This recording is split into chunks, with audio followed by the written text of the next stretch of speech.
with just a projected voice? Is it better? So we will have some microphones here because this is being recorded so that we can have a recording of the meeting. What I'll also ask is, if you're able to, as close as you're comfortable moving, the closer you can move. We can work with the, I think, natural acoustics of the building, and we will work to engage our diaphragms, and we will speak a little bit more slowly, and I'll even introduce myself.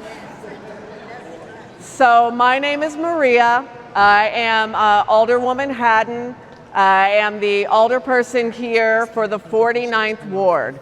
So for those of you from the 49th Ward, I am your alderperson.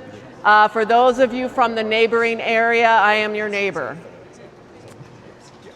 We're going to have a nice presentation today, and this is our first community meeting for proposed development and reuse for both the St. Ignatius Church as well as the property just to the east where the Waldorf School was. That was the last, I think, functional use was the Waldorf School in that building.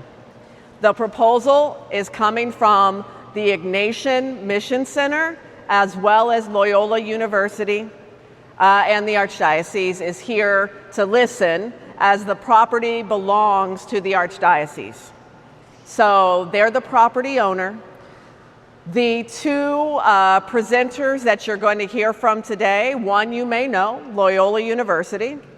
One may be new to you, the Ignatian Mission Center, but they're going to introduce themselves. And as you signed in, you may have gotten materials. And I will say that all of this is available on our website. If you need information for my office, if you signed in at the back, we will add you to our mailing list and send you specific information for this proposal. I also have a couple of staff with me. Zach Joseph, who's waving his hand in the back, and Shanika Hohenkirk, who is now waving her hand in the back. I will not be presenting today other than to welcome you. I'm going to remind everybody what our community zoning process looks like, and I may pop in for Q&A as necessary if there are questions for my office. But we're largely going to have this evening for the proposal so that you get your first look at this, perhaps, so that you have time for Q&A and to kind of digest the information. Our community zoning process, the Ignatian Mission Center and Loyola have actually been working with us for several years as they formed and worked on a plan and got themselves and their organization to the place where they could actually have a proposal like this to bring to the community. The Ignatian Mission Center, they'll tell more about their current operations, but tonight is for you guys. So to hear what's happening, to ask your questions, we will do a community survey to get more input from you that we'll have open for at least 2 weeks after this meeting. So you'll probably see it in the newsletter by this Saturday. So if you're not on that newsletter, please sign up.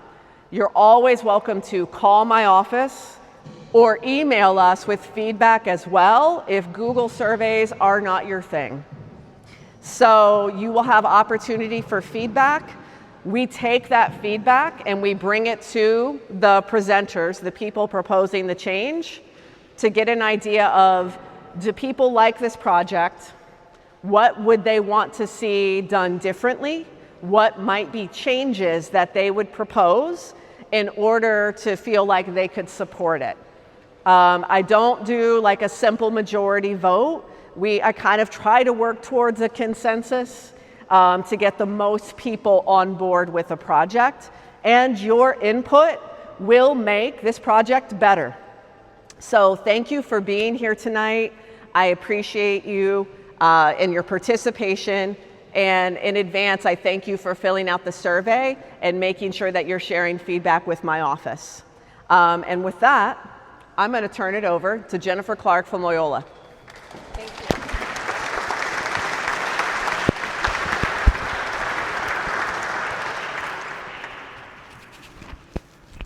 Hi. Can everybody hear me okay? I'm not quite sure how loud to be. Speak louder. Speak slowly. Heard. I'm Jennifer Clark. I work at Loyola University. Many of you have met me over the years. Some of you haven't. First, I want to welcome everybody to St. Ignatius Church. For those of you who've never been here before, welcome. I was here Saturday afternoon for Mass for the first time in a decade. It's a beautiful, beautiful church. So we thought it was important to have this meeting here so you could experience it. But a little bit of housekeeping. I see the fans. It's gonna get hot in here. So please, it's about 20 degrees cooler outside. Take a break, walk outside. None of us will be offended. Come back in and ask your questions or ask us to repeat what you missed. I don't want anybody passing out in here. We're gonna try to keep the meeting to 90 minutes or less so that we don't get too overwhelmed. The restrooms, if anyone needs them, are out the doors you came in and to the left and the right. So if you need to go to the restroom, please go find your way out there. I also want to tell you a couple of housekeeping things. As you notice, the sound system in here is rough. The live streaming is probably not going to work because there's no Wi-Fi. So we are recording this meeting. So that's why we have these little fuzzy microphones so that the recording will actually pick up everything and you'll be able to watch it again after the fact or send it to your neighbors and friends.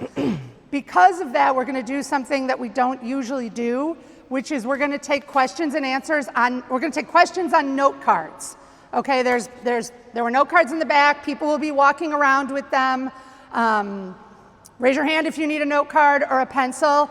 But the reason for that is so that all the questions can be read from the front in the microphone, and then everybody can hear the answers, and it's all picked up on camera, okay?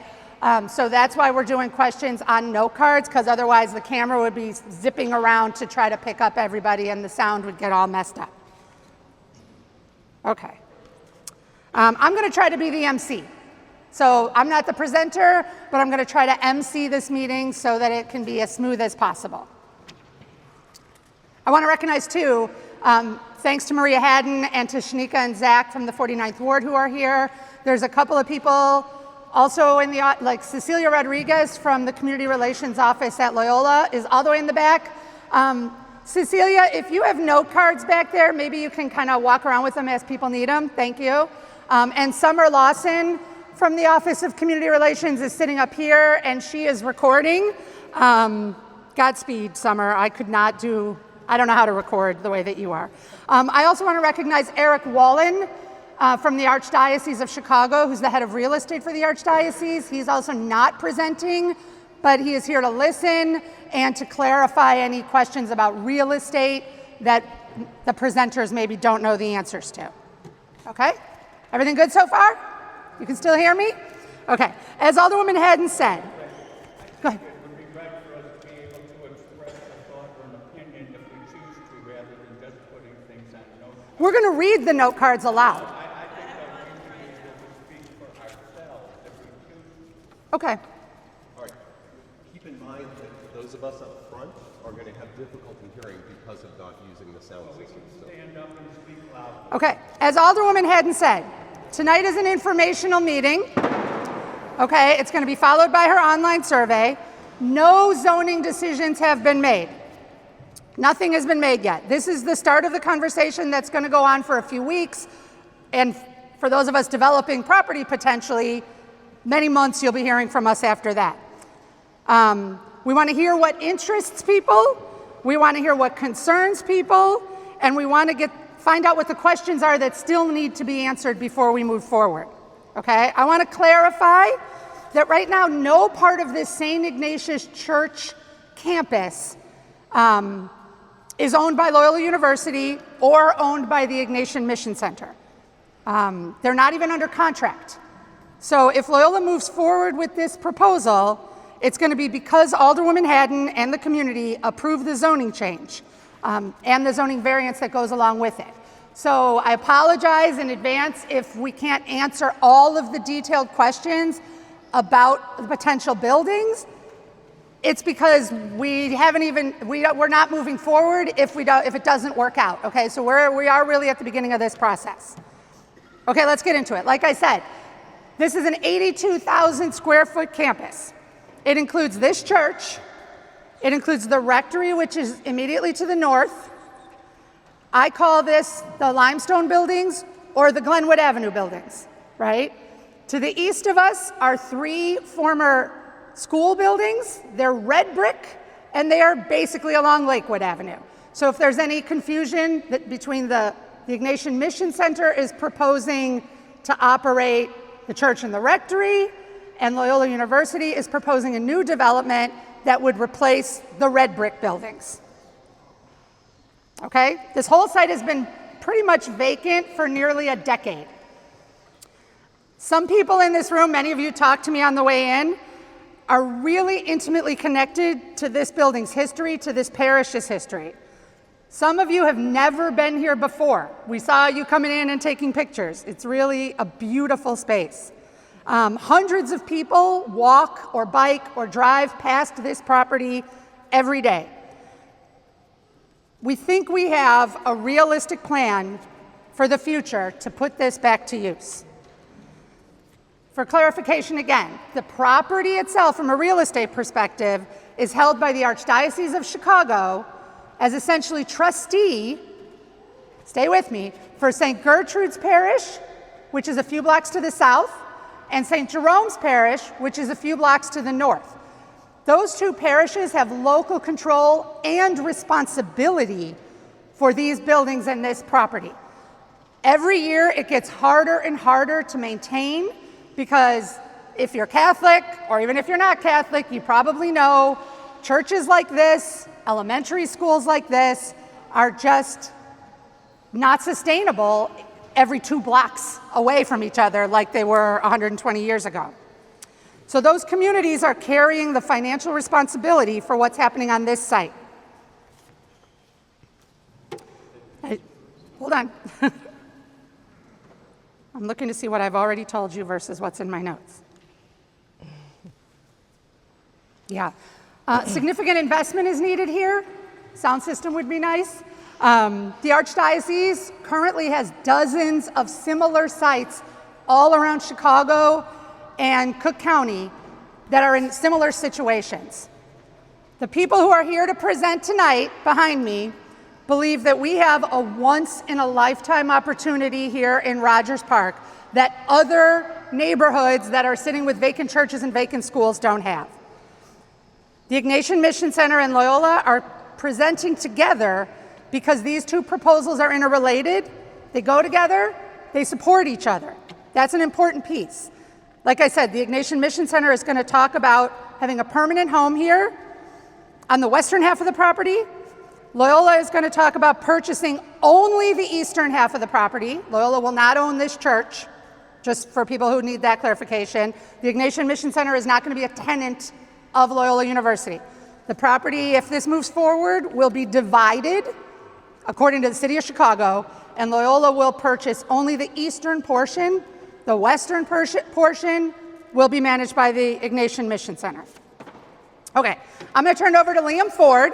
He's the executive director of the Ignatian Mission Center. He'll talk about the center, where they are today, what the needs are in Rogers Park for the services they offer, and they also have a zoning request. It's not a zoning change, but it is a zoning variance, which means they're not building any new buildings, but in order to use these buildings the way the Mission Center wants to, the Alderwoman needs to approve a zoning variance. So please listen carefully, grab your note cards, write down your questions, because we want to get to them all, I promise you. Okay, Liam. All right. Wait, here, take that. Thanks, everybody. Yes. Need to record for posterity. There we go. There's the clip. So I'm the executive director of the Ignatian Mission Center. Thanks to Jennifer and to the Alderwoman thanks everybody else for being here. It's really exciting to be here in front of so many of you. Tonight is about the future of the St. Ignatius campus.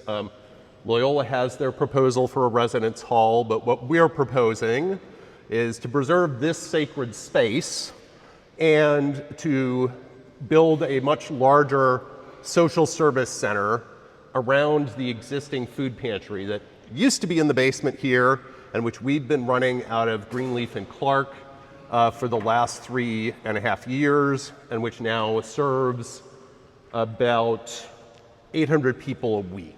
It feeds 800 people a week. It's about 240 to 250 families. And we know from our contact with our clients that they need a lot more, a lot of them, than just the food that we give them. And having a wraparound social service center would be of great benefit to a large number of people in the neighborhood. So I'll talk a little bit more about that. These are separate but complementary proposals. We were doing our own planning process. We were aware of Loyola. More recently, we have been cooperating and working with them more closely. And today, we want to explain to you what our vision is, hear your questions, and start planning together. So, as most of you, or as many of you probably know, there's a grand tradition in this neighborhood of Catholic communities being of service to the community at large. The food pantry is one example, but in the past there have been a lot of collaborations among the different parishes. At one point in the 1980s and the 1990s, St. Gertrude, St. Ignatius, and I believe the Howard Area Community Center, but it might have been another organization, co-owned a 6-flat on Bosworth that acted as a transitional shelter for families that were trying to transition from homelessness. So where did we come from? Where did the Ignatian Mission Center come from? So we came into existence because of the uncertainty regarding the future of St. Ignatius Parish. So the Waldorf School was the tenant of the school buildings for 25 years and left in 2018. And for many years, while that revenue from the schools made the parish a sustainable enterprise. One of the things about the former parish that a lot of people don't know, but what I think is important for people to understand is it was always geographically the smallest parish in the Archdiocese of Chicago. So when Waldorf closed, we went through a discernment process at the parish involving Father Dan Hartnett and Deacon Chris Murphy and David Van Zeitveld, who's back there. And we came up with the idea of creating a mission center with the goals of preserving the church, expanding the services, and maintaining and creating a new type of Catholic presence in the neighborhood, a more collaborative one that is an assistance to the parishes, works with Loyola University, and is there for our entire neighborhood. So the Renew My Church process, which announced the closure of St. Ignatius, also very importantly included the idea that there should be discussions with Loyola University and the Jesuit community to create the Mission Center. So the parish closed almost exactly 5 years ago. A few months later, after what was known as a welcoming committee from Renew My Church disbanded, a group of us created the Ignatian Mission Center Corporation. we knew that very early on that one of our priorities, because the food pantry had closed when the parish closed, one of our priorities was to reopen the food pantry, so we started working on that and fundraising around that. Then we also started trying to figure out what we could take on. And during the Renew My Church process, we had some information about the cost and what would be necessary in order to stabilize these buildings, the church and the rectory, which are actually interconnected buildings, and the school buildings. And we knew that that was kind of expensive. It would be to stabilize the school buildings, according to a 2019 study commissioned by the Archdiocese, would be twice the cost of stabilizing the church and the rectory, because there was one of the reasons this interior is so beautiful, and the interior of the chapel, if you haven't been in the chapel, I recommend going in there when we're done here, is that starting in 2000, a great deal of work was done on these buildings. So we commissioned the IFF, formerly the Illinois Facilities Fund, to do a study for us on what we could take on and what would be feasible. And from that point on, we started focusing on taking on the church, the rectory, and the Arthur Avenue parking lot as where we would want to do a development. So we reopened the pantry in early 2023.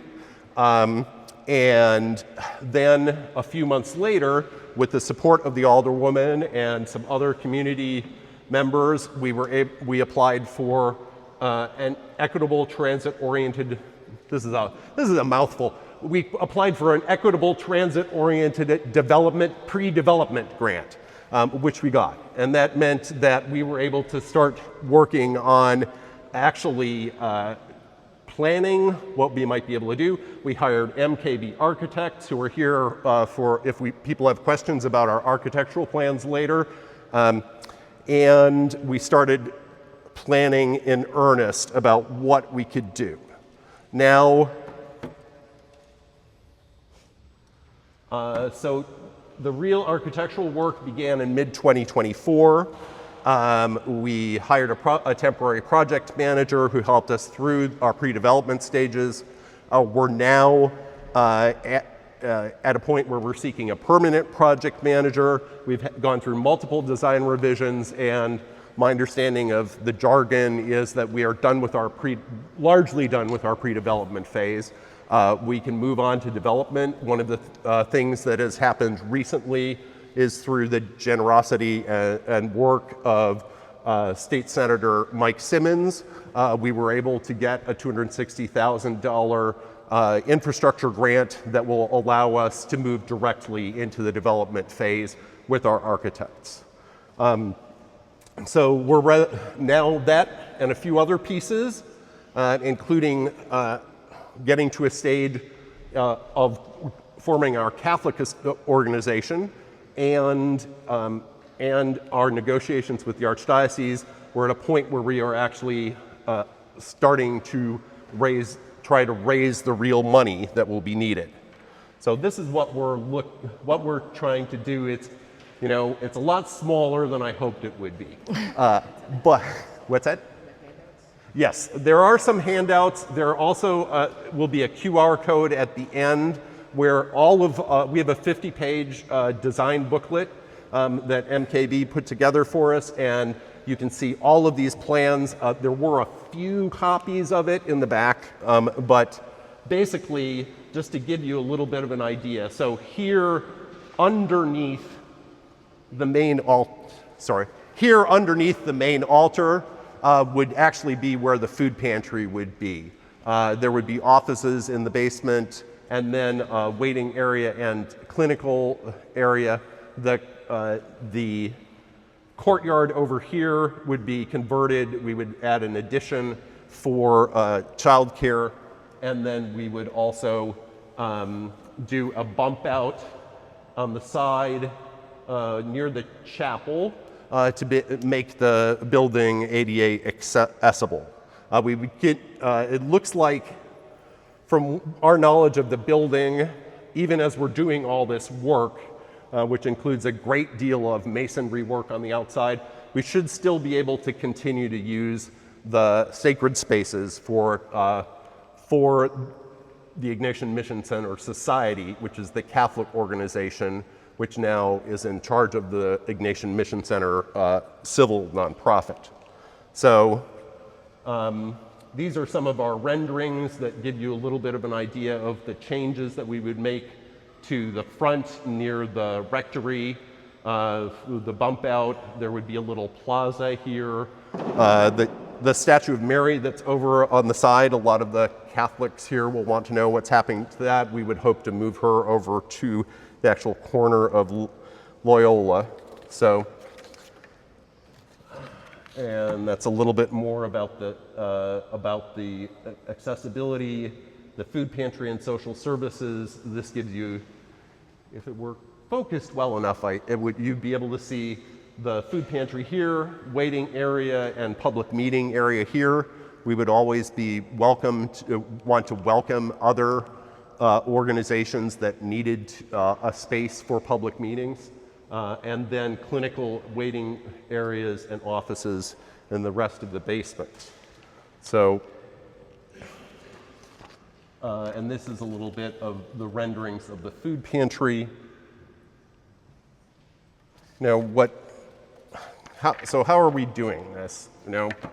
We know that we can't do this alone, and we've been working since we restarted the food pantry on developing a number of relationships with other social service organizations.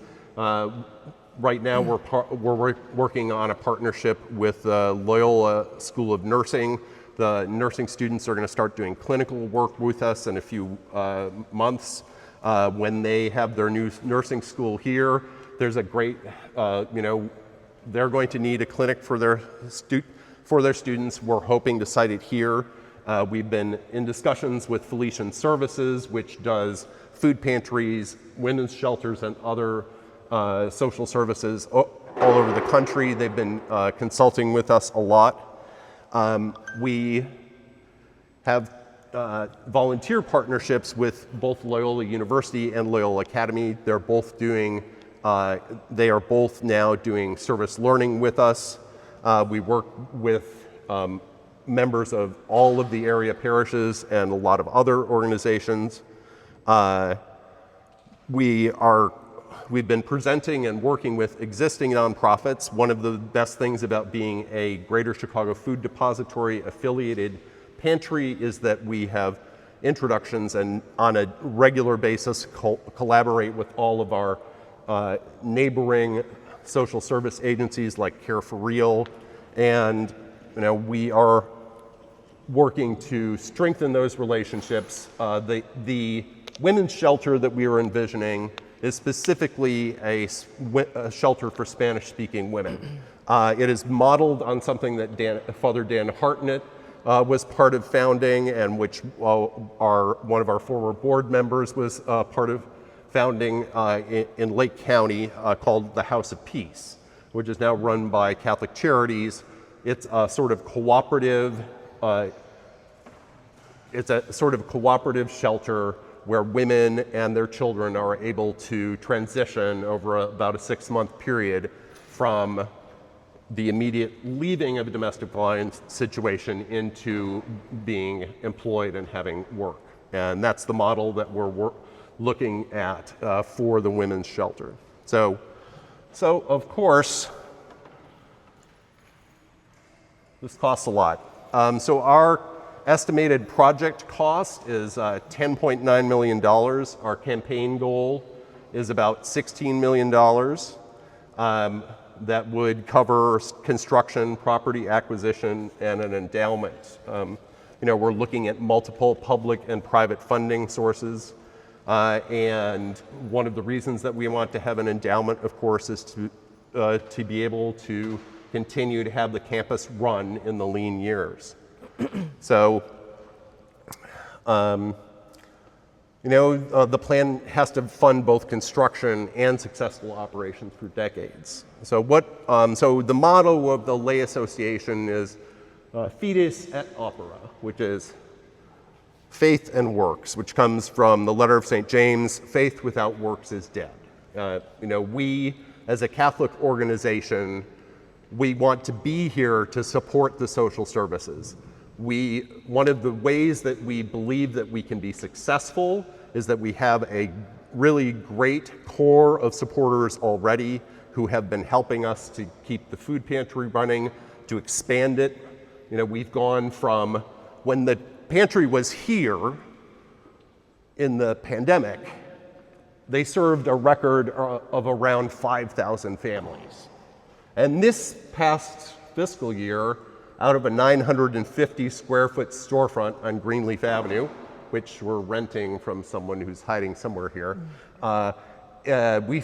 we served 11,000 families. We fed 36,000 people. And this project can do so much more than we can do out of a 950 square foot storefront. We want to keep that storefront as a satellite because we know that that is right now in Rogers Park the center of the need. But if people come, but we are ad hoc giving people information all the time to refer them to other social service organizations.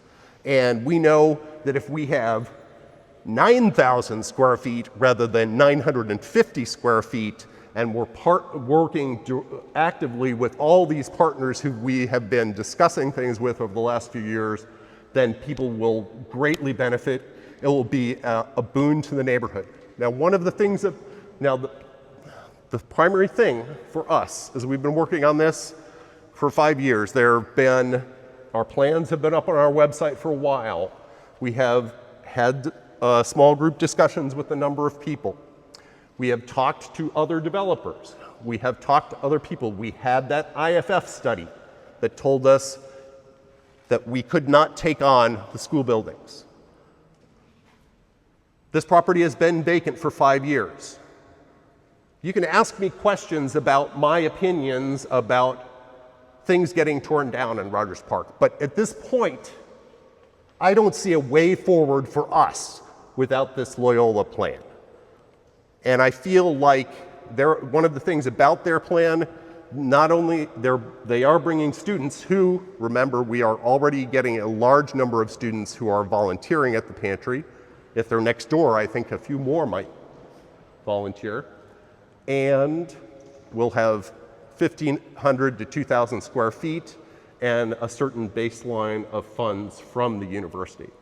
There are some, those are the benefits, and this, I think, would be a great way for the parish's legacy to live on in a new organization. I'm going to finish up, but one of the things that has taken us so long, just explain just a little bit, is that we are a lay-led organization. We are very different from most organizations that are part of the Catholic Church. We are trying to both found a social service agency at the same time that we are trying to make this and preserve it as a shrine. And I was talking to someone I know in the Archdiocese today, and he said, you're sometimes in the center of the maelstrom, but you guys are going to be in the maelstrom because we are doing something that is unique.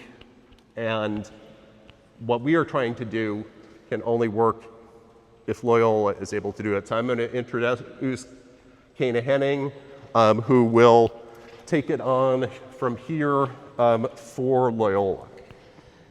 Thank you, Liam. Before I turn it over to Kana, thank you.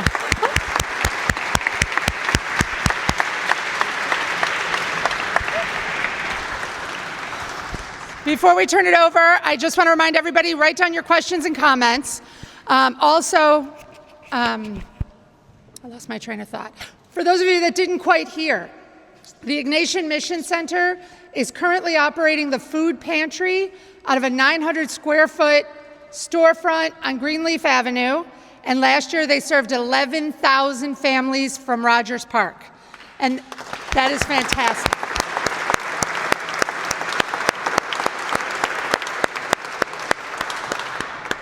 My sons and I volunteered there over Christmas, and to be honest, we were completely in the way. It is so tiny, but it operates like a small grocery store. If you haven't been over there, please go check it out. Please make donations. It's right off of just east of Clark Street on Greenleaf. They're also proposing a shelter for Spanish-speaking women and their children who are fleeing domestic violence. That shelter will have with it a child care center for the children. And this space, this church, will be preserved as consecrated holy space for a shrine to not only St. Ignatius, but other saints important to this community. And we'll be able to host special events. It won't be a parish, but there will be special events, faith formation, religious events that are able to happen here because the Mission Center is taking on the effort of preserving it. As Liam said, what goes along with that is a proposal by Loyola University to purchase from the Archdiocese the property, the same property, the portion of the property immediately to the east that'll start to generate some revenue to help make all of this possible. So I'm going to turn it over to the Vice President for Facilities at Loyola University, Kana Henning, who will walk you through Loyola's proposal. Thank you, Jennifer. Thank you, Lee. Permitted use anywhere in the City of Chicago zoning code. So anytime we build a residence hall, that's always going to be a special use that we have to request. Let me just say a little bit about Loyola's residence hall and residential community. At the Lakeshore campus, right here in Rogers Park, we have about 10,000 undergraduate students that are with us every year. About a little less than 5,000 of those students currently live with us in residence hall housing on our campuses. We continue to see, so that means that there are roughly 5,000 students living somewhere in Rogers Park and Edgewater or the surrounding Chicagoland community. We are continuing to see greater and greater demand from our upper class juniors and seniors who want to stay with us beyond their freshman and sophomore year. We require that freshmen and sophomores live with us on campus. We oftentimes have to turn away juniors and seniors who wish that they could live with us longer, but they can't because we do not have the inventory to support them. And so then therefore they are out in the community seeking market rate rentals. And we believe that what we're doing with this development is bringing those students into the type of housing that they're seeking from us. And so these are not new students, these are existing students somewhere else in Rogers Park or Edgewater or in Chicago, and they're now going to be living with us in this residence hall, and we would, and that in turn would free up housing in the market for other renters seeking housing. Go ahead. Oh, okay, thank you. I'm going to go ahead and turn this part of the presentation over quickly to our architect from Solomon Cordell Benz, Caitlin Underwood, who's going to just present to you quickly the information about the site, the current zoning, what we're seeking from a zoning change, and a little bit about the development. Here.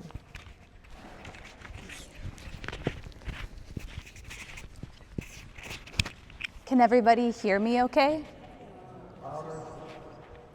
Can everybody hear me now? Okay.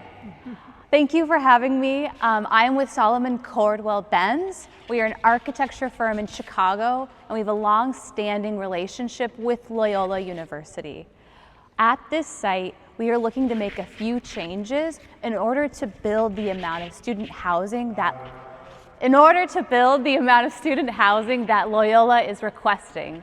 As Kana mentioned, this site is currently zoned as RS3. That supports single-family homes. We are looking to change that property to be RM 5.5, which would allow us to build a slightly larger building, which would allow students to move out of the neighborhood and free up apartments for people that live in Rogers Park. A few other requests that we are looking to make is to change some of the setbacks, most notably the rear yard setback. Currently today, the school is adjacent to the alley, so there is no setback there. The zoning code requires a 50-foot setback. We are looking for some relief on that in order that we can put that space on the front, so we can make a large park-like garden space for the community. As you can see on this map, thank you. No worries. As you can see on this map,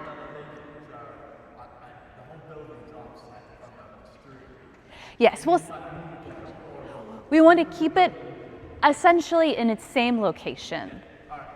25 feet Off of Loyola.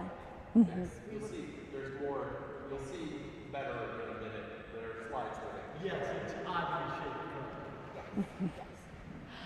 As you can see on the map here, the property is very close to the Loyola CTA station. Therefore, no parking is required by the zoning code in the city. The next slide really shows, as Liam spoke to, some of the relationships that will happen between our Loyola property and the Ignatian Center. It's really making sure that we have access for the loading of the food pantry on the eastern edge of the site. On the ground floor plan, which I apologize is quite washed out, you can begin to see the building outline is in the shape of a U, essentially a courtyard building. On the right-hand corner of the site, ground floor, that would be the intended residential entry as well as resident amenities. So this space would be for students that live here. Along the alley, there is a mix of programs such as student bike parking, so bikes would be enclosed inside the building, as well as all mechanical, back of house, and trash functions. So no trash would be outside of the property. As we move to the left side of the plan, in green, that would be the Ignatian Mission Center community space. That would have its own private entry so they can use the property as they need. Along Loyola Avenue, there would be a 25-foot setback, essentially giving 5,000 square feet of green space to the community. That would not be enclosed, that would be for everybody that lives here. In the center of the drawing would be a residential courtyard giving green space for the students that live here.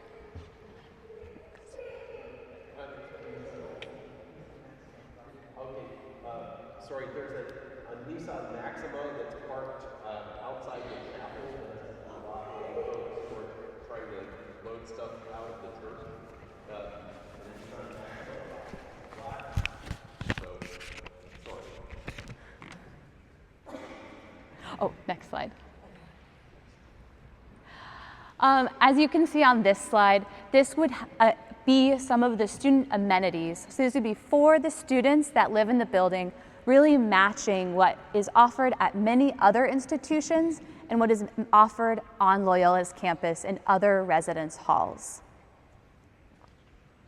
These are example units. The primary student units in this development would be 2-bedroom, 2-bathroom units, as well as 4-bedroom, 2-bathroom units. So these would be apartments with kitchens, with bathrooms, bedrooms, space for the students to live and not be too crammed in. We'll get to that.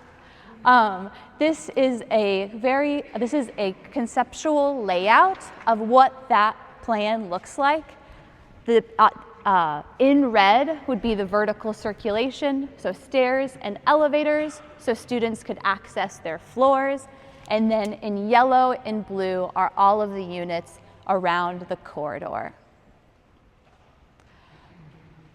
This is a rendering of what the building could look like from Loyola Avenue. The building is proposed to be 5 stories. The first floor would be student amenities and the Ignatian Mission Center with all student apartments on the 2nd through the 5th floor.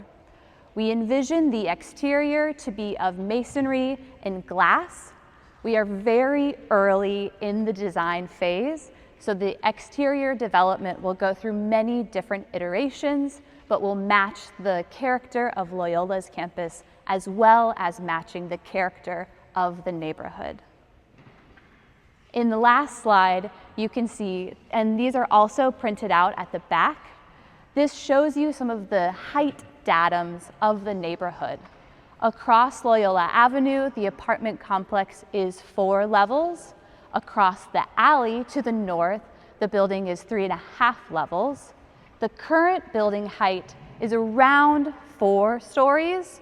We are requesting 5 stories, so just 1 story more than what exists today. The dashed line above our building height is the height of the church and gymnasium roof, and then all the way at the top is the church bell height. So we are hopefully still mixing with the heights of the existing sites. How many students live there? We would have 65 units, which would house about 224 students. I'm sorry. Yes, those are the only 2 elevations we have. We're still very early in concept, and so those are the only 2 elevations that we have. Yeah, that's correct. No, we don't need that slide. No. Sorry. Hold on. I'm just trying to make sure that I. So we talked about. We talked about traffic and parking. Since this is with it considered a transit-oriented development, Loyola would not be requesting.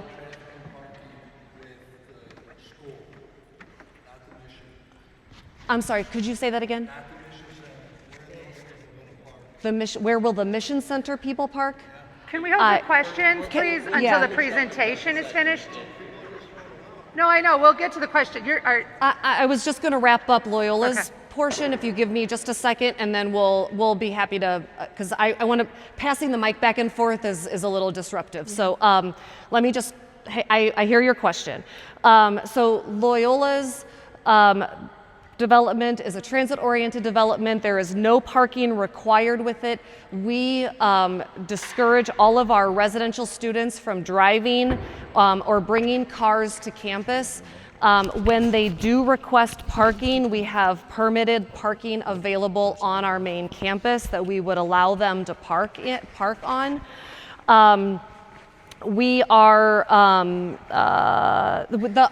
one other thing that I wanted to make sure that I mention is that, we've talked a lot about these different timelines that the Ignatian Mission Center is on, that we're on. We are here to seek a zoning change, which would allow us to then proceed with purchasing the property and continuing on with our design and permitting process. We would not plan to demolish the properties that are east of here until we are ready to begin construction. So there are a number of steps that still have to occur, the least of which is purchasing the property in order to then be able to move ahead with this plan. But our timeline is that we would intend to go through design through the remainder of 2026 and through the first part of 2027. And we believe this would be about a 2-year construction. So we would aim to, and our goal would be to then begin construction in second half of 2027 so that it could be available for use by the fall semester of 2029. I want to also address the elephant in the room, which is how does this project or development or proposal relate to the properties that we own just a block east of here? And it's an incredibly fair question, and I understand why We've already gotten that question a number of times. We have always envisioned that the sites east of us, to the block east of us, could also be a complementary residential facility. Another institutional use that would likely complement this and create more of a living, learning community. And then also have complementary green space and recreation space for not just Loyola students, but for the community. We are still in a holding pattern, waiting for news from the outcome of our conversations with the CTA, because we need to understand what the geometry of those sites will look like once their real estate needs are identified. Our property will not remain in those configurations. They will need some of our property, and we need to know how much of it they're going to need before we can start to planning on what we can build and develop and do there. So we envision these sites working together, and when the time comes and it's time for us to begin developing plans for those sites, this will really be an anchor for how we think about those developments just a block east of here. I'm sure everybody's ready for questions. I'll stop there and allow some, yeah. Do you want to say? Yeah. I want to, yeah.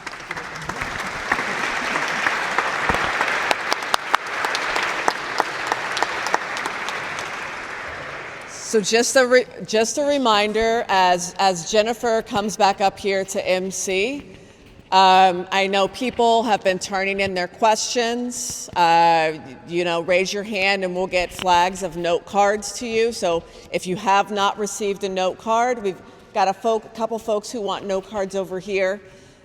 Please continue to do that throughout, and we'll keep a lookout. You guys have been fantastic so far. I just want to put a little plug in of our beautiful, wonderful, opinionated community. I love our opinions. I love our strong feelings, our passion, our questions, our experience, and the way that we love to treat each other with respect. So please continue to be patient so that the Ignatian Mission Center and Loyola can hear everyone's questions, can make sure that everyone is heard. And if you're getting a little frustrated, just take a gander up at this ceiling and a deep breath, and we will get to you. So I just want to thank you all for your patience in advance, because there's a lot of great questions, and I know your guys are going to want those questions answered. Yes. The Archdiocese is here, I think, in an observational capacity, but I would encourage, if you do have questions for the Archdiocese, to write them down for us, and if their representative here is in a place to respond, I'm sure he will. If not, those are things we can take back to the Archdiocese to make sure that we can get answers for you. Okay. I'm losing. Are you looking for? Our representative from the Archdiocese, just Eric, if you want to identify yourself. It's going to beeline to you. All right, I'm passing this back over for you guys to share. One mic? No, I just couldn't figure out how to turn it on. Okay. I didn't want to say that on camera. Got to always admit your mistakes. Do you want to read a few, Jennifer? Here. Yeah, you know Yeah. what? We've got a lot of questions. We've got a lot of questions here. They are pretty difficult to sort. I'm going to do my best. And the easy ones, I'm going to just take. How many stories will the Loyola Residence Building be? 5. Okay. Will the L stop be affected by the proposed construction?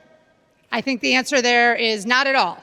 No, but I do want to emphasize that our funding from the city was for a transit-oriented development. So we already have done work with transit planners to integrate our development with the public transportation in the area. And, but we will not be affecting the LSTOP. We'll just be making sure that people can access our services through public transit as much as possible. And the red purple line modernization To the parking lot on Glenwood and Arthur. So those combinations. I can answer a large part of those questions just by saying that our negotiations with the Archdiocese have involved the rectory, the church, and the Arthur Avenue parking lot. So what we would eventually do with the parking lot, we're not certain, but for the time being, it would remain as a parking lot for anyone visiting the Mission Center, our clients, the people who are coming here for devotions. We have to have discussions with the Archdiocese and Loyola about whether it would be possible, if it is necessary, to allow some sort of arrangement to have some of the students park there. As you know, it's not a very large parking lot, but my understanding is also Loyola students have some ability to park on campus just a couple blocks away. So, Do you want to address parking, Kana? Sure. So as I mentioned, parking will not be included in our project, but we are always in tune to, both with our residence life department and with our parking office, the students who are either requesting parking, who are with us in residence halls, and the ability for us to park them on campus, so that we're utilizing our existing parking facilities that we already have, both within our main parking structures, our parking structure that's right across the street at Sheridan and Loyola in Fordham Hall, which would be 2 blocks away from this site, and then also other parking spaces that we have throughout.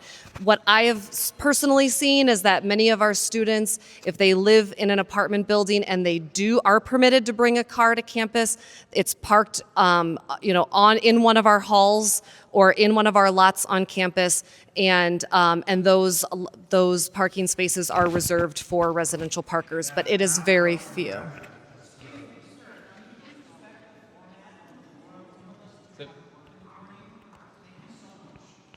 The one other thing about the parking and what we're doing is that we already know that a large percent.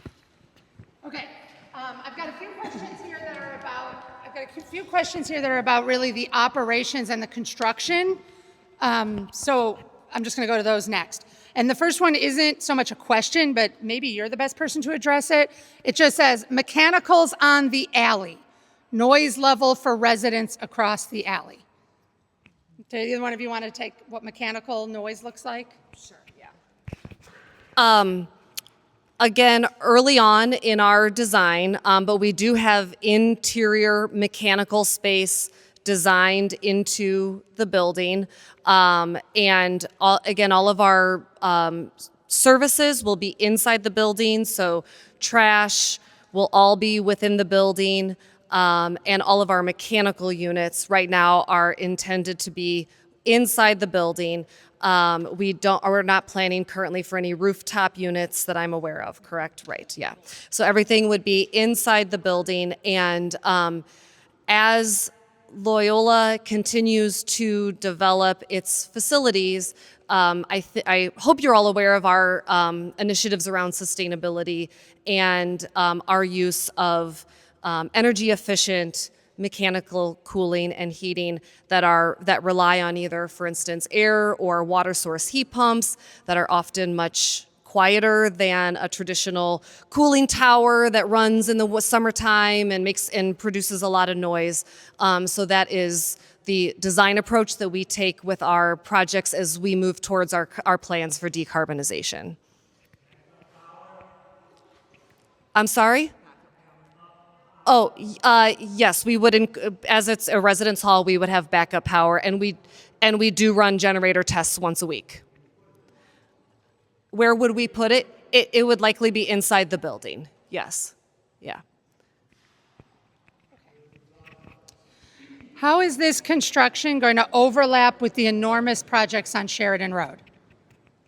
I'm sorry, someone was talking. The question is, how will this construction project overlap with enormous projects happening on Sheridan Road And we'll go with that. How long will it take to build? And what is the timeline? So I think those are all related.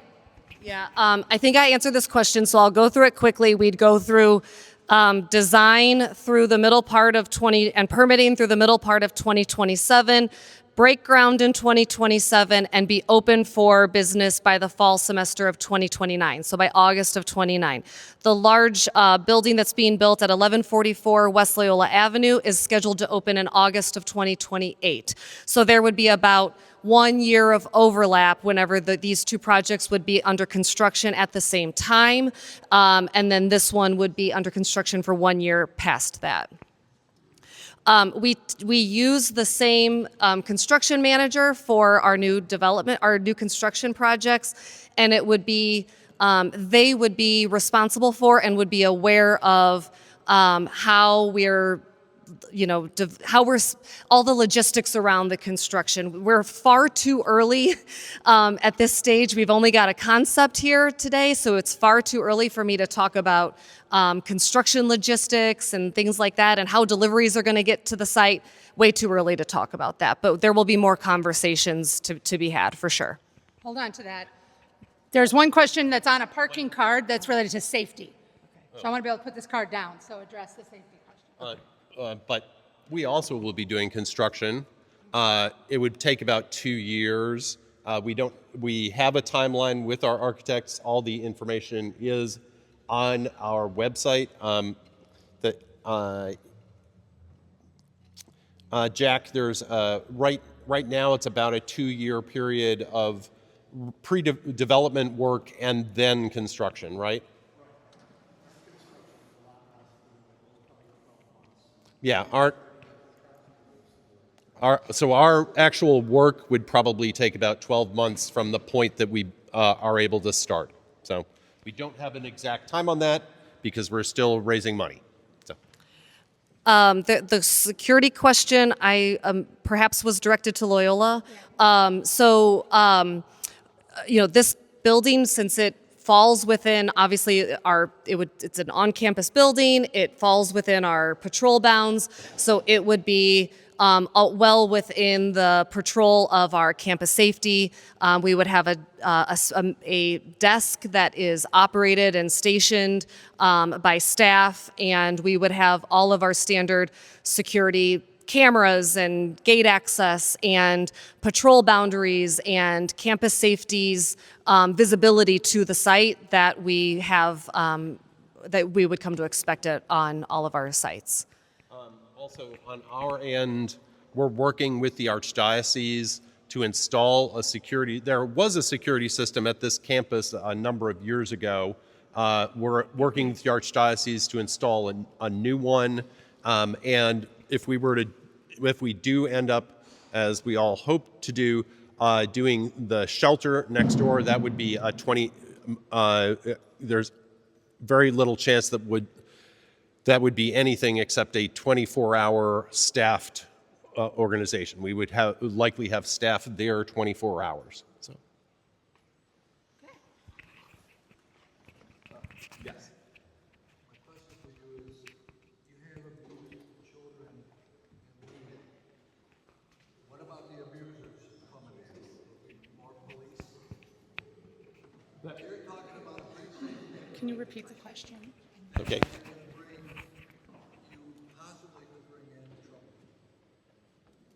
Right. We're talking about abuse. I'm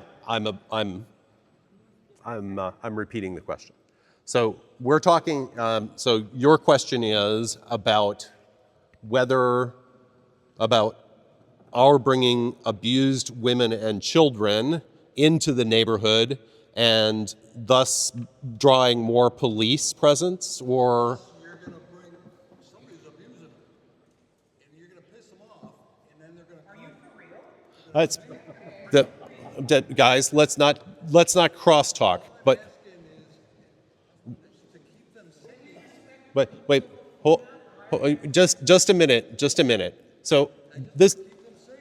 Yes, I understand. That's the organ now. Father Dan was here somewhere. I believe he may have left. We have a judge here here's the thing. The House of Peace, upon which we are modeling this program, has been able to do this successfully at their facility, which is also a former rectory, for a good deal of time. We've been working with them. We are architects, and we have done a site visit there. We're arranging the building and the area around the building in ways that we would be able to keep it secure. I just want them and the neighborhood to be safe. Right. We're working with a number of different domestic violence advocates. I have a great deal of knowledge about domestic violence, and my previous job was at the Chicago Tribune. I spent a year on a special series on domestic violence. I spent 3 months at the domestic violence courthouse. I have family members who have been victims of domestic violence. We are very well aware and will be planning very carefully for that, for their safety and for the safety of the neighborhood. Father Dan, did you want to say something?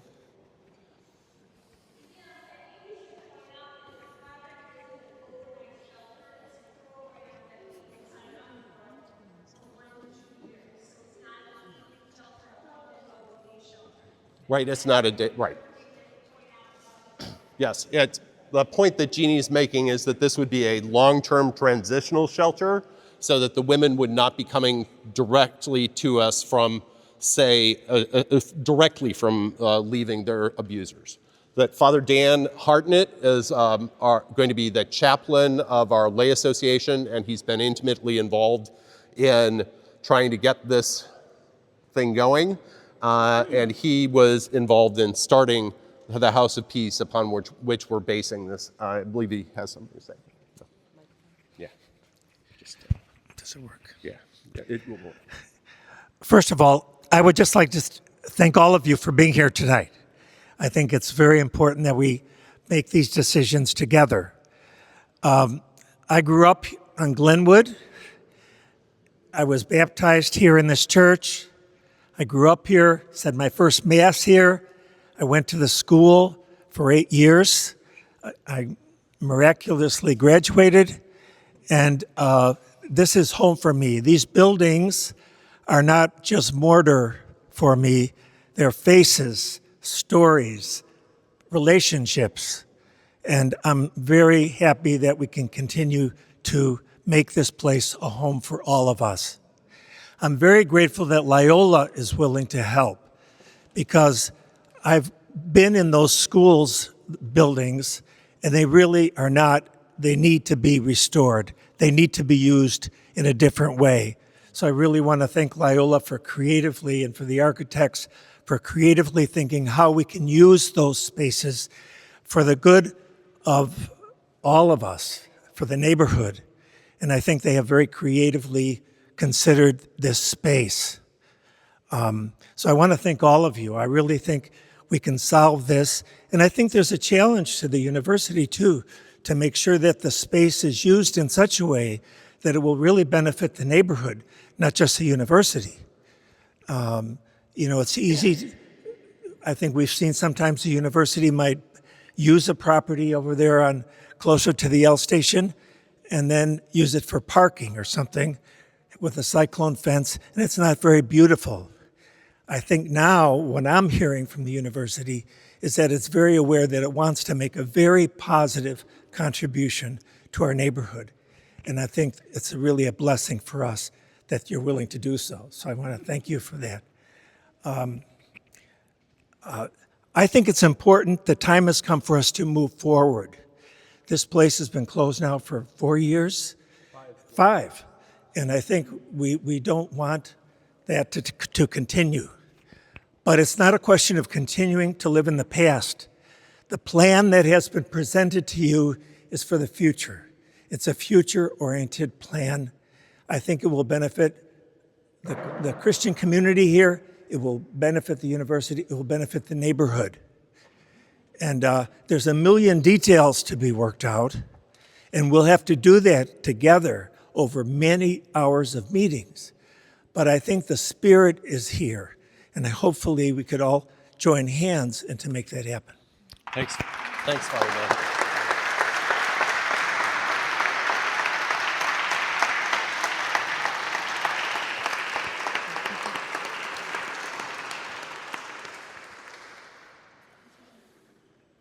Do you need this one? Thank you, Father Dan. I'm kind of afraid to go back to these questions after saying that. So I'm gonna couple of questions to Loyola. They're different, but they're interrelated. So can you speak more to community space within the Loyola building? Can you speak more to Loyola's commitment to the cultural life of the community? Are there any plans for community garden space anywhere on property that Loyola owns? So a little bit more of kind of what is Loyola's give back to the community in terms of cultural, garden, or gathering spaces within this new development.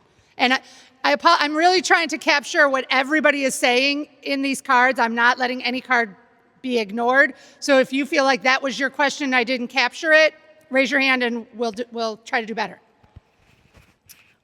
So the space that, when we first issued our first letter of commitment to the Ignatian Mission Center, it included, and then re-upped it, so this was in July of 2022, and then re-upped in July of 2024. It included about 1,500 square feet of space that the Ignatian Mission Center would be able to use in the facility, in the building, rent-free and utility-free, for administering programs that they may not have even been able to anticipate a need for in this development. So as their needs continue to grow in their services to the community or in their relationships with other lay organizations, we felt that by having a space dedicated to their use, we would be able to help further their work beyond what they're contemplating now. So that's number one. We are not anticipating a community garden on this property. Loyola has a community garden at the corner of Rosemont and Broadway that actually just recently expanded about a year and a half ago, 2 years ago, almost doubled in size. About 7,000 square feet of community garden space. So if that is an interest of yours, please let us know and we'd be happy to get you connected to the organization that runs that community garden on our property. The cultural life, I think I addressed community space. Go ahead. I mean, but if you look, Oh, sorry, go ahead. I flipped it back to this one. You guys can't see this very well, but if you look at the school, if you look at the school buildings, the area that is now the west end where the auditorium is, auditorium entrance is, would be this green area here, and that would be what would be dedicated to the Mission Center and community space. In Loyola's building. So, and it's about 1,500 square feet for us, and then about another 500 square feet of flexible space. The other component of our commitment to the Ignatian Mission Center that I forgot to mention was that over the course of 10 years, Loyola would be, it was important that this development be a development that could generate revenue, that we could use to help financially support the Mission Center for an extended period of time. Not just a one-time donation, but that we knew we would be able to have a stable and ongoing financial commitment that we could make. So that is the other component of our commitment to the Mission Center, is a 10-year financial commitment to their programming and to help offset operating costs and to program costs. Related to the question about Loyola's commitment to cultural impact in the community. I think, much of that is where the work that we've done, and I hope that we can continue to do, is through programming that we view is through the work of many of the members of the community already. Things that we can do to help create, supporting art festivals or supporting music events. Things that we've already committed our staff's time to help reinforce, that we've committed financial resources to or human resources to, that I think those are ongoing opportunities for Loyola and the resources that we have across our academic units, across students who are involved in service learning and engagement, that we have opportunities to partner with the Alderwoman's office, with the community, to find out what's important and lend those services. I can't sit here today and tell you what I think you believe is important. I think that's an ongoing conversation that we should have to find out how we can direct our students, their volunteerism, our service learning, our academic programming, and the work of our administrative staff to help those causes. And I think that's a conversation we should continue. Thank you, Kana. And there's another related question. I just don't want the person to feel ignored. Liam, can you speak to what portion of the IMC's operating costs will be helped by the $625,000 from Loyola? Like, is that, in your mind, is that a lot of money or barely a drop in the bucket? I kind of think that's what this question means. Right. We still have to get some information. We have some rough estimates for cost of keeping the campus going. We're working with our potential partners on how exactly the operations would work, whether everyone would be an employee of the Ignatian Mission Center, which is not what we prefer, or we would be basically providing space for our partners. I would say at this point, my best guess of what that would be is 10 to 20%, but I am not sure. So one of the things I did mention, we talked about the endowment that we're seeking to build. What we're seeking to have is enough to have to have enough earnings every year to cover our basic operating costs, which we're still working out. One of the things, when people ask me about what the Archdiocese wants to do, and doesn't the Archdiocese just want to sell the whole thing and make a lot of money? Well, I say, go down to the basement and see the new boiler that they put in the basement of this church. They want the church to be saved, and we are the best option for that to happen. And it's going to cost a lot, but we feel that we can build enough support and enough day-to-day operations money. We've been able to go from 0 to 60 at the food pantry. We continue to build support. I believe we'd be able to be sustaining. So, you might as well hold on to this, because I'm going to ask another IMC question. you need it. Just sit right here. How will the IMC social services integrate with or support the other social service infrastructures in the city and specifically in Rogers Park? Are they complementary? How does that work? Yes, that is. I thought I did try to make that point. We got off on a very good start when we restarted the food pantry in early 2023. All along since the closure of the parish, we had been discussing and working with the Greater Chicago Food Depository. They have been very helpful in coordinating our work with other food pantries and social service agencies in the area.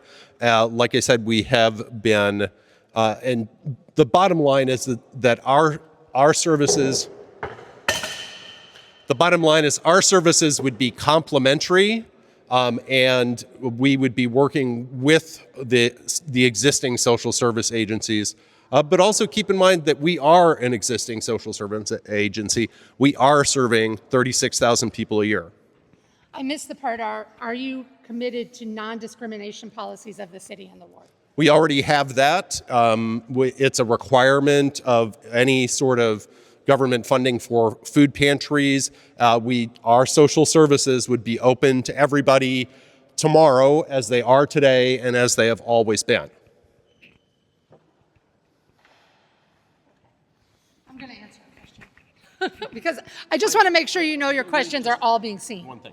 So we sign contracts every year saying that we will adhere to non-discrimination policies. We take it very, very seriously.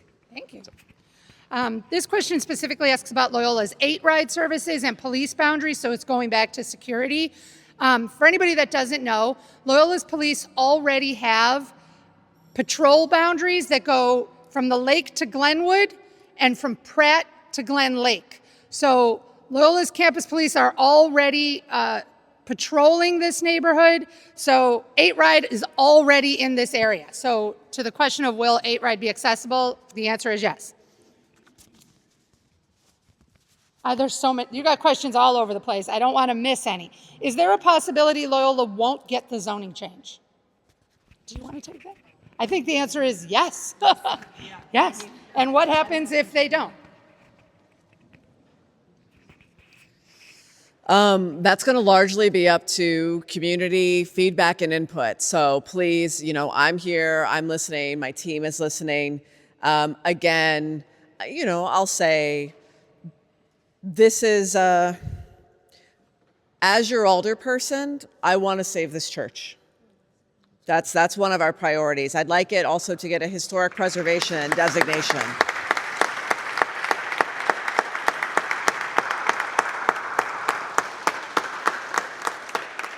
I've really been impressed, and we've been happy to develop this relationship with the Ignatian Mission Center and the good work they're doing. And of course, Loyola is an important community partner.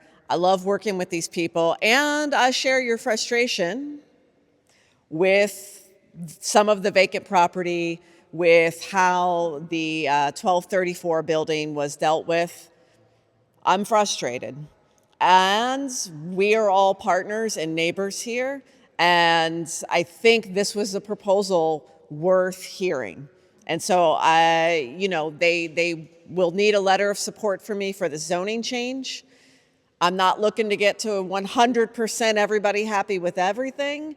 And also, I'm hoping that we can come up with solutions and things that we want so that I can approve this. So that's kind of the intent of this, is like, what else, what do we need? What does the community need to see in order to make sure that this is a project that can get my support? And that's the spirit in which I'm here and that I'm listening. So we're hopeful we can get to a yes on this. And I think there's some good components of this, but I'm here to listen to you, and we'll have time for that as well.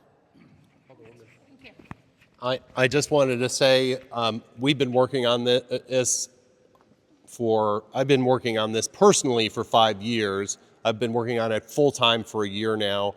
The community, the parish community worked on it for a while before Renew My Church and before the pandemic. This is the best option for us. I don't really see how we can do what we're trying to do at the Mission Center without the Loyola proposal going forward. That's my bottom line. I've got about 15 or 20 more cards that we haven't gotten to yet. So I'm going to combine a little bit more. There's quite a number that relate to what kind of assessment has shown that the school buildings cannot be preserved, and what kind of assessment shows that student housing is needed and will be successful. So questions about if students are already renting apartments in the neighborhood, why do they need this duplication of opportunity? What other developer, I think you both can answer this, like have any other developers been considered? What other options were there for the school buildings? So kind of a lot of questions about that. Did you look at other developers?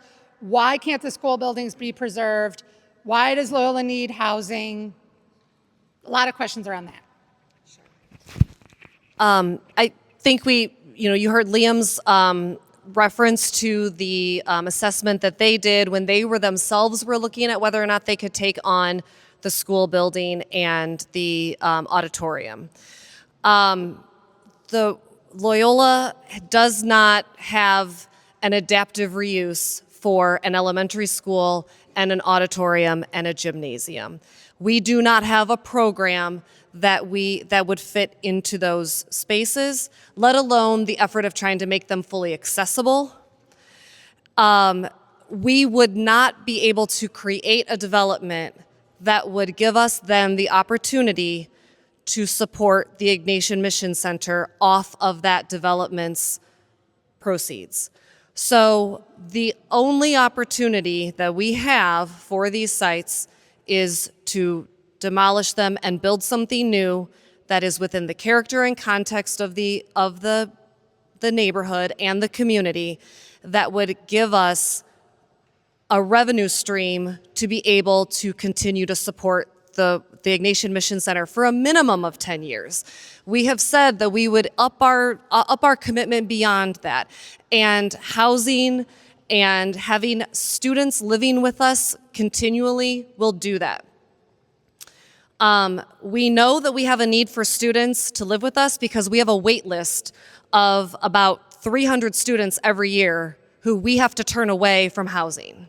We're not even going to be able to get them all into this building. So there is a need. We have a documented year over year need that continues to actually grow, not lessen, as students want to stay with us on our in-campus facilities and in the type of housing that they want. Right now, we do not give them that next level of independence that they're looking for in a residence hall, where they feel like they're kind of transitioning to adulthood and being able to move on and then be renters in the community. We don't have that currently available, and this would be not just a facility that allows us to house the students who are with us on a wait list, but also would be a space for us to house an increasing number of students who are seeking accommodations that we cannot currently house on our campuses as well. Students who have physical accommodations or other non-physical or invisible accommodations that we are not able to currently support in our existing inventory. This will give us the ability to keep more of those students with us in the type of housing that they're looking for. And just one point on the cost issue. So back in 2019, when the Archdiocese had an architecture firm take a look at the costs of the different portions of the campus, the cost of this portion of the campus, the church and the rectory, was half the cost of doing the schools. Our project is $11 million. About $5 million of that is the renovations that were, and the further renovations that are now needed after a number of years of vacancy that were in that original study. So we after our work with the IFF, decided not to take on the schools because of that cost. And so. Okay. That was a lot of questions. And thank you for answering those. Do we know what the sale price of the property is going to be? Will Loyola pay property taxes? And did the Archdiocese consider a private developer who will pay more for the property and would pay property taxes? We do not yet know the purchase price of the property, so that's an ongoing conversation with the Archdiocese. If it is a student housing facility, then it would be a tax-exempt property, as I believe it currently is. And sorry, what was the other question? Did the Archdiocese consider private? Oh, did the Archdiocese? I believe there was. You might know more about this. To the extent that I can answer that question, I know that there was some interest. We had discussions with a number of different parties. One of the things about that question for us is that if, say, a private developer were to take on the entire property, then this church would have to be deconsecrated. I know a lot more about canon law than I did 5 years ago, but But under canon law, if a secular organization took over the church, even if the church were still, if we still attempted to use it as a church, it would have to be deconsecrated under canon law, because you need a religious organization that has a particular status in church law in order to be able to operate a church as an actual religious space in the Catholic Church. That's one of the things that's taken us so long, is we went through all the steps to get there, and we got a decision from the Cardinal late last year saying, yes, you are a Catholic organization. So anyway, we did. I know that there was some discussion about it. For us, that wasn't a way that our project could work, because with the social services, we envision it being supported by the religious organization. With a for-profit developer taking over, then we would not have the support that we need to be able to provide the social services. We're getting down to the last few. And Liam, you might not even be able to answer these questions, but I want you to know that they're being asked. Questions about the child care center. Yes. Who will it be open to? How much will it cost? How will people pay for it? And then will the women's shelter be in the rectory? And why only Spanish-speaking women? A couple of different reasons. Okay, I can answer some of those questions. We do expect that the child care would be immediately dedicated to the women who are living at the shelter, but we also would expect there to be spots for neighborhood children as well. We are still trying to figure out what the financial model and what the partner for that aspect of the program is going to be. Oh, yes, why only Spanish-speaking women? So I made a reference to the series that I did for the Chicago Tribune on domestic violence. There are, Rogers Park is a very unique place.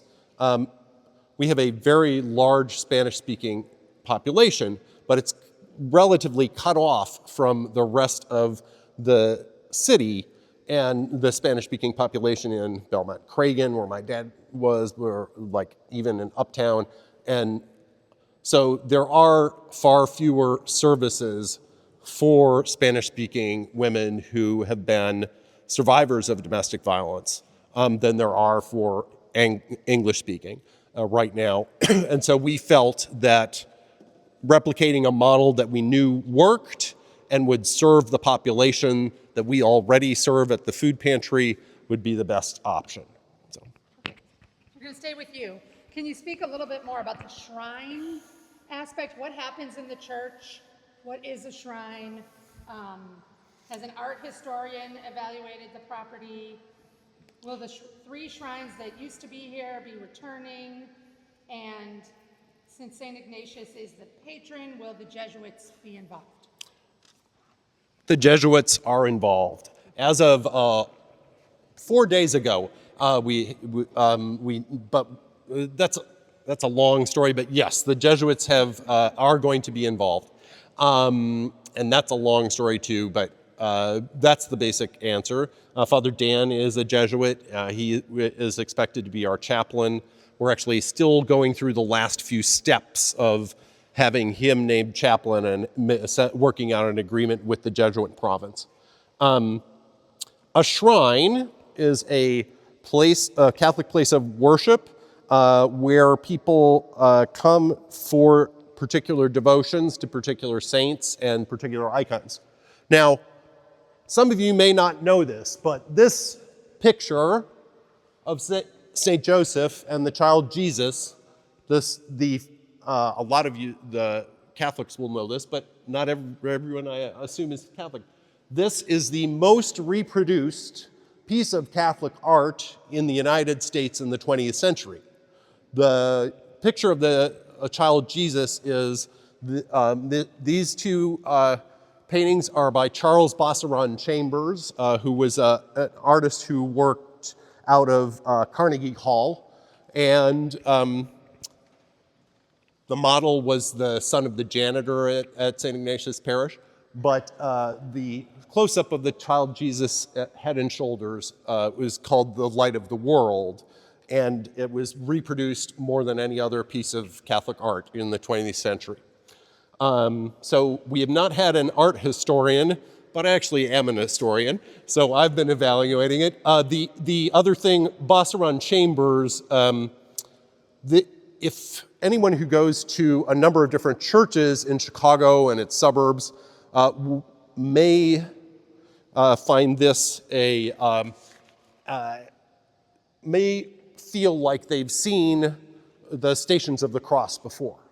And that is because Charles Bosseron Chambers' studio painted these for St. Ignatius and then painted basically the same paintings for at least a half dozen other churches. But we were the first because he was a student of the Jesuit who was the pastor at St. Ignatius. So we have done a lot of historical research, but we have not done that evaluation. We do know that it is something that we will be looking at. We've gathered a large amount of historical information. We are very well aware of what the different elements of the historic importance of the building are, and I have particular things that I want to get clean first. So.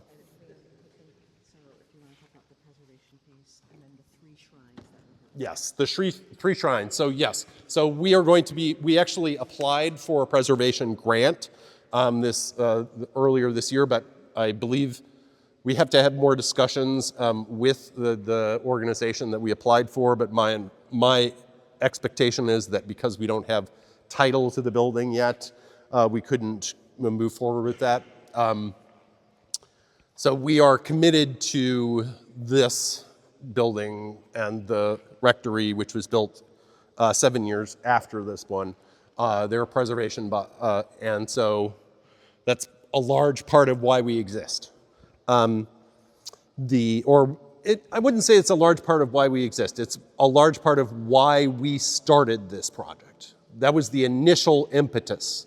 And then we felt that there was so much else that we could do and we needed to do in order to actually preserve. And then the Shrine Societies, actually the Guadalupano group, the Our Lady of Guadalupe, right now, a lot of, those of you who've been in this church before will recognize that, for example, there are statues missing from up here. There's always been 6 candles on the high altar, but there are only 2. A number of things were taken and put in storage to preserve them. And we've started bringing some of them back as we were starting to use the church. And one of the first things we brought back was the icon of Our Lady of Guadalupe. Now, we have a relationship, canonically, with the Our Lady of Guadalupe group. We have members of the other 2 shrine societies. They have moved to other to parishes. Those discussions are ongoing. So someone did have a question over here. Okay. Related to the church, does the plan preserve the church tower? The answer is yes. I hope you heard that. And the new construction will not come anywhere close to being as tall as the church tower. It will remain the tallest feature anywhere around here. We've already had initial discussions with one of the few companies in the country that still services the bells that are in St. Ignatius Tower. Yeah, these are the Deegan chimes. This is actually a different set of chimes from what were initially installed in St. Ignatius. But St. Ignatius has the distinction, I believe, from what I've been able to research, of having the world's first automatic Deegan chimes. They replaced them in 1937 with a new set, but it is a very important historic fact about the bell tower. And so, yes, part of the work that we have looked at is how do we keep the whole building in good shape. Liam, Do you know anything about the convent building on Albion? Oh, there's more in the back. Actually, but the convent building doesn't have anything to do with us or even Loyola University anymore. The convent was sold to Loyola or the Jesuits. I am not sure which. I think it was the Jesuits in 1971. When we were first researching the property history of this complex, a lot of us thought that it would have been the Jesuits who owned this. But one of the things that we're doing is we're going back to the way what was done when St. Ignatius first came up here to Rogers Park. We have the records for the early lay organizations that were involved in founding the parish, and people bought parcels of property piecemeal and donated them to the nonprofit that then donated them to the Archbishop. But this is always, but that property was sold by the parish or the Bishop of Chicago to Loyola or the Jesuits a while back. The Kovler Center leased it for a long time, and then 5 or 6 years ago, the Kovler Center, which specializes in torture victims, victims of war, bought it, and they're a branch of the Heartland Alliance. So. I've got a couple questions that I'm not sure can be answered, but they're good questions, and they're related to just specifics about construction. About public ingress and egress on the alley that is currently between the two buildings. Will all overhead utilities be buried? We already talked about parking. Any rooftop decks or gardens? And hold on, I saw another one that was related to this. Oh, but like pedestrian experience, bike experience, widened sidewalks, bump outs. I feel like we're probably still way too early to speak to those, unless anybody else has something to say. Thank you for bringing them up. Well, I mean, we're going to write all these questions down and post them. Allie. Mine are basically related to the community not being in the planning process to begin with. And I've spoken with many people who believe that the school property where you're proposing the student housing would be much better served as elderly housing and an elderly senior center. And that wasn't even on the agenda, it wasn't even part of the discussion, and it should have been. I can address the second part. This is Loyola's proposal for a residence hall.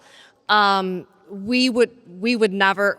This is our proposal. I'm not sure if there's ever been a proposal brought forward for a senior center. That's not a development that Loyola would ever be able to do or support. That's not our business. So I'm not sure of where that had. We had early discussions about. We as an organization had early discussions about how we could take on the school buildings, including the possibility of various types of residences. We judged that as a small startup organization, the part of the campus that we very intentionally were focused on saving, it would be too much for us to take on to also do that. We did have discussions with people to try to talk about how that could be converted. They were. I've seen that Charities has done a lot to do elderly housing, and certainly that could also generate the kind of income that would be needed for the whole project to succeed at all. And what I'm hearing was it was never considered or on the table, and I think if you look around the room, it might have been very appropriate for this neighborhood. That is a possibility. We did not feel that we could take that on. We had discussions with other organizations about the possibility of residences. We had discussions with the group that was trying to save the YMCA. I'm sorry? How do you make up for that oversight? I don't have, look, the bottom line is I do not have $40 million. I'm trying to get 16. I can't do both. I've tried to work with other organizations. to do other things there. They did not work out, as I'm afraid. And I know we're dwindling, and we're getting towards the end. And what I'll say is, when we come forth with developer kind of proposals, as this one is, they're already coming with a thing. And I know I heard that concern, and I know we spoke briefly about concern of community not feeling as involved in Loyola's broader community planning. I'll say there's still opportunities for that. And maybe one of the things, like towards the end, Loyola can share a little bit about their continuing planning process for their other properties. And I do want to reiterate, they're a university, and they're not going to do senior housing development. And thinking about the broader needs of our whole community is something that I do, right? And there are other opportunities. Unfortunately, we have to take the opportunities where we go. I'll also speak to, whether there were other possible proposals for this site. And I'll say, we've tried. There were people interested, particularly in the school buildings. We all had fantastic ideas during the early days of the pandemic. You guys remember that? When you were making sourdough, you were starting pasta businesses, you were training your birds to talk, and your dogs to bring you your beer, like whatever we were doing. You were reading, you were doing community aid projects, and there were some unique things. I think we tried. There was like a Cirque school that was interested in the building, like very briefly. Entertainment space. There were a few ideas. Nothing ever came to a proposal, and no one had the money or the ability to do a redevelopment for the site. I'll say, though, there were people interested, other housing proposals. Nothing ever came even close to being able to have a community meeting. So just for that background, this has been the only real conversation. And a lot of it, again, has been from the Ignatian Mission Center piece of how do we save St. Ignatius and what does that look like? But I want to make sure we're respecting. I know there's a couple more questions and everybody else has been waiting. So I'll hang around a little bit afterwards if you want to do more chatting. Okay. Here's a question I think we answered at the beginning, but I want to make sure that it's clear. Do the parishes responsible for this property get the money from the sale? My understanding is yes.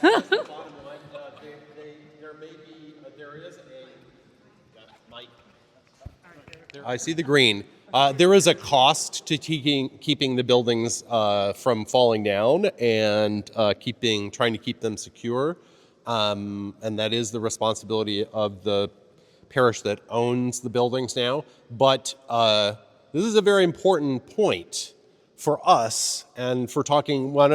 Some of the people that we're talking to are longtime, deep-pocketed Catholic donors, and one of our pitches is, if you save St. Ignatius by helping us, we're not the only church that benefits. If the school buildings are sold, if the church and the rectory are preserved, the people who benefit are the people in the neighborhood. 1/3 of the costs. This is on a public document from the decision that the cardinal made about closing the parishes. 1/3 of the proceeds go to St. Gertrude, and 2/3 go to St. Jerome's. And under canon law, that's how it has to happen. Under canon law, if there is a parish building and the parish is divided or subsumed into another parish, the successor parish has the right to owns it. Okay. I just want to let you know, Alderwoman, there is a comment here that says the community has begged you not to upzone. So that one has been put into the record. The community has begged the Alderwoman not to upzone to increase the zoning. So why are we even considering a change in zoning? I don't know that was a question so much as just a comment for the record. Here's another one. I'm going to read it exactly as it says on this card to the IMC. What do you say to the longtime residents and homeowners who are concerned about the impact of a shelter in the middle of their community and its impact on property values? Do you really want that question answered, or you just want people to know that you said it? I would just like to say that I think it's important for people to feel comfortable in their neighborhood. I live half a block away from here. So if I did not feel that we would be safe, I would not be doing this. I would not have quit my journalism job a year ago to do this full time.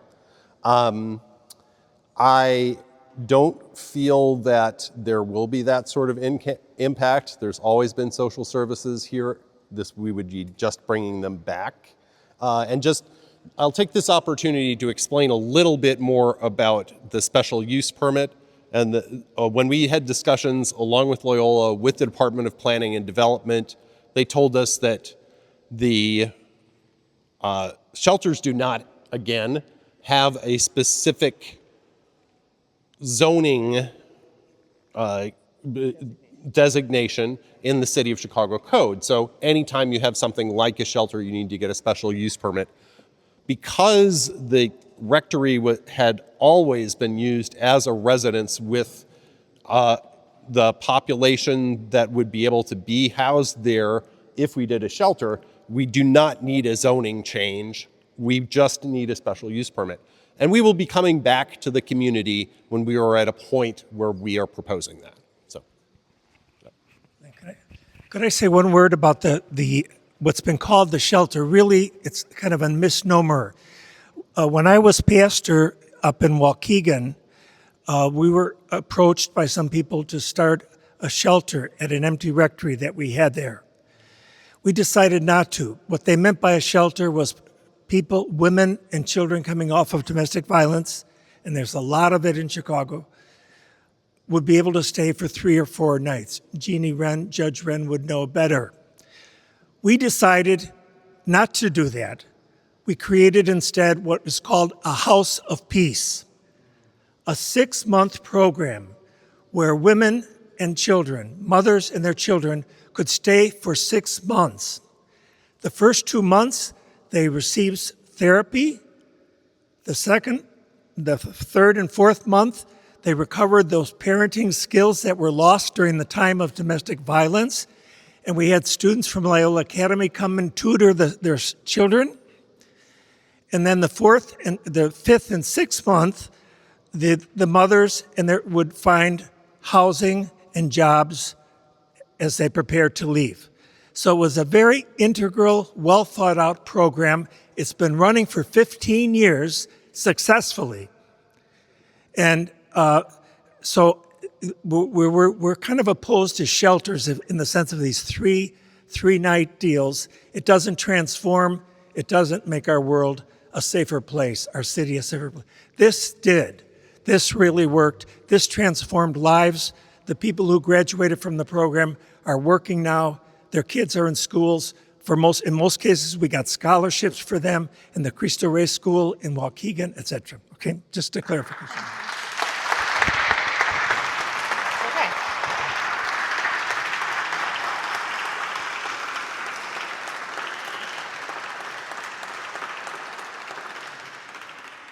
I'm really down to the last few.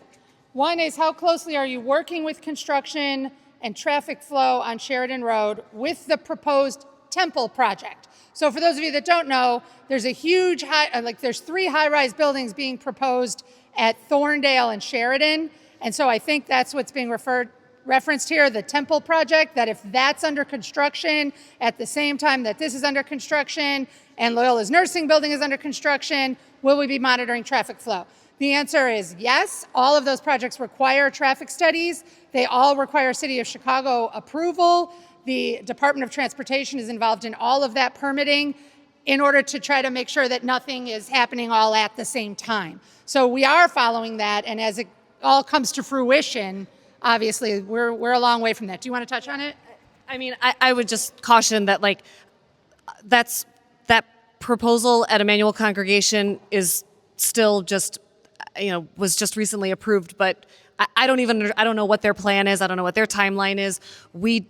This is all very early, so yes, we are aware that that will be a concern, but it is far too early for me to commit to you that you will never see construction traffic due to either one of those projects, one of which I'm not responsible for. So I would just caution, we know that will be a concern. We will be engaged with our contractor. They will be engaged with the City of Chicago and CDOT, but it's way too early for us to be able to speak to that. We would come back to the community and talk about that when we're at a time where we're prepared to share our logistics plans and what the site's going to look like and how we're going to control the site and how we're going to get trucks in and where they'll approach from. And it's way too soon to be able to make any commitments to anybody about that. Okay, you can hang on to that. These are the last two kind of specific questions, and they're about, it seems that Loyola owns other available empty lots in the neighborhood, and do you intend to purchase the remainder of the buildings on Loyola Avenue if this comes to fruition? So I addressed the other properties east of here on the 1200 block of West Loyola. Again, we do have intentions to develop those. They are called out in our campus plan as intended development sites. This site was never identified in our campus plan because we didn't own it at the time we were developing, and we still don't own it, so we couldn't make plans for it. But we do call attention to the sites east of here on the 1200 block of West Loyola and our intentions to develop those. So that I think answers that. Hopefully answers that question. Do we have intentions to? I'm assuming that was referring to the other properties between the school buildings and the ones we own. There are no active efforts to purchase those. We are not seeking to purchase them. They're not for sale. We are not approaching anybody to purchase those properties. We get approached often, and if we get approached, we will look at a property and see if it meets a need of ours. But they are not for sale, and we are not in any dialogue internally or externally about those properties. Okay. We're down to the last four. And I'm going to read this one in its entirety. While I appreciate the beauty and history of the buildings, the Catholic Church is still notoriously homophobic and transphobic, and this neighborhood has a very large LGBTQ plus population. How will both Loyola and the Mission Center make up for past harms to build trust in the community and ensure equity? I feel like that question has kind of already been addressed by Liam in terms of non-discrimination. Loyola also has the same non-discrimination policies. And not to sound cavalier, but I would also, when it talks about the Catholic Church, I would refer you to both Pope Leo and Pope Francis's public statements on the matter. We're making progress, but I'm going to give it to Liam because he wants to talk. I just was going to say very briefly that our existing food pantry, one of the reasons that we primarily wanted to get the food pantry going because we saw a need not being met in the middle of the pandemic. But also, we wanted to demonstrate to the neighborhood that we are here for everyone in our community. And that is an important principle for myself and the organization as a whole. I think that should answer it. If anyone else has any further questions, because this is a very personal issue to me, come up and talk to me afterward. Thank you. And then the last two are not questions, just comments. Two people wrote and they gave their name and address, so I'm not going to tell you their name and address, but I'll tell you what they said. No questions, just very happy. Hold on. With the direction this is going for Loyola, for St. Ignatius, and the community in Rogers Park. And then the second one is, this is a win-win-win. 1, it provides assistance for our poor. 2, it utilizes a beautiful empty site. 3, it provides TOD student housing, helping lower local rent costs. Not a question, just a comment. So thank you to that person. And then the final one,